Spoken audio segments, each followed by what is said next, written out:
हो गया, याद रहेगा ना। अब अगला एक और नंबर होता है रेशनल नंबर।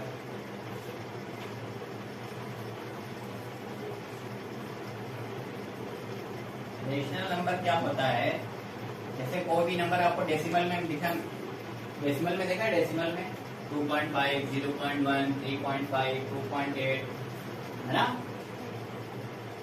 तो natural number starting from 1 add कर दिया तो होल नंबर, उसमें माइनस नंबर ऐड कर दिया तो इंटीजर, है ना। अब उसमें डेसिमल नंबर भी ऐड कर दो तो हो जाएगा रेशनल नंबर।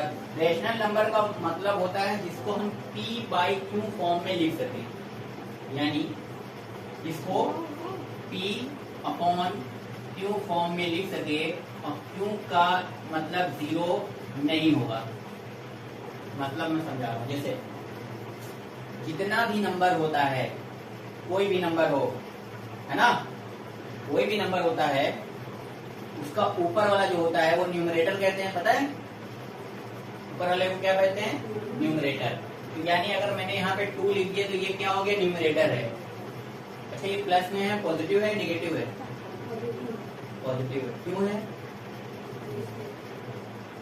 अभी बताया था ना। लेफ्ट कोई भी सिंबल नहीं है वो ऑटोमेटिक क्या हो जाएगा, पॉजिटिव।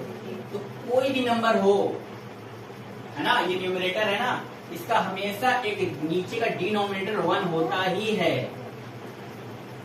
कोई भी नंबर का डिनोमिनेटर यानी नीचे का डिनोमिनेटर 1 होता ही है बाय डिफॉल्ट। उसको लिखा नहीं आता लेकिन वो होता है। तो कोई भी नंबर को अगर हम इस फॉर्म में लिख सकें, यानी अपॉन करके, तो वो हमारा क्या हो जाएगा, रेशनल नंबर हो जाएगा।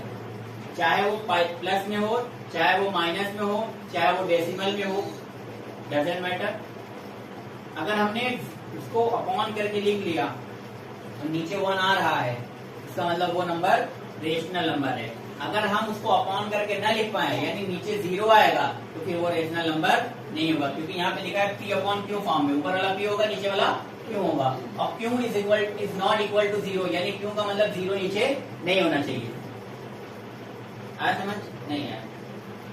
कोई भी नंबर को हम अपॉन करके लिख सकें, वो हमारा हो जाएगा रेशनल नंबर, चाहे वो नंबर डेसिमल में हो, माइनस में हो। अच्छा, यहाँ पे -3 लिख देंगे हम, तो नीचे का डिनोमिनेटर 1 तो होगा ही ना, तो यहाँ पे हम लिख सकते हैं -3/1, हो गया रेशनल नंबर ये। यानी कोई भी नंबर को अगर आप नीचे अपॉन करके लिख सकें तो हमारा क्या होगा, रेशनल नंबर। जैसे फॉर एग्जांपल 0.3, भाई इसको भी हम अपॉन करके 1 लिख सकते हैं,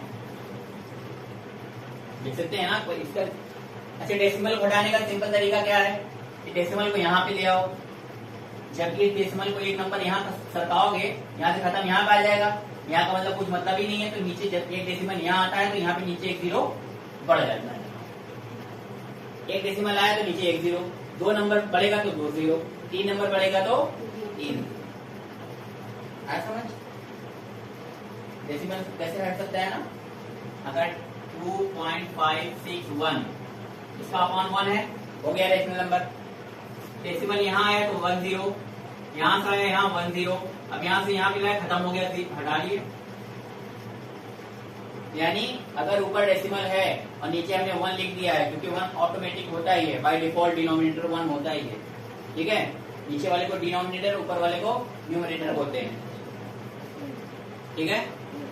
तो आपका बाय डिफॉल्ट जो है नीचे 1 है, इसका मतलब वो रेशनल नंबर है।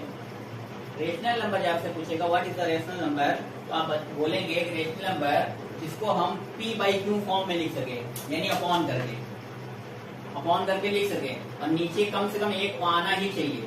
एक नहीं आएगा, अगर 0 आएगा तो फिर वो रेशनल नंबर नहीं, क्योंकि q is not equal to 0, यानी नीचे का जो हमारा डिनोमिनेटर होगा वो 0 नहीं होना चाहिए, ठीक है।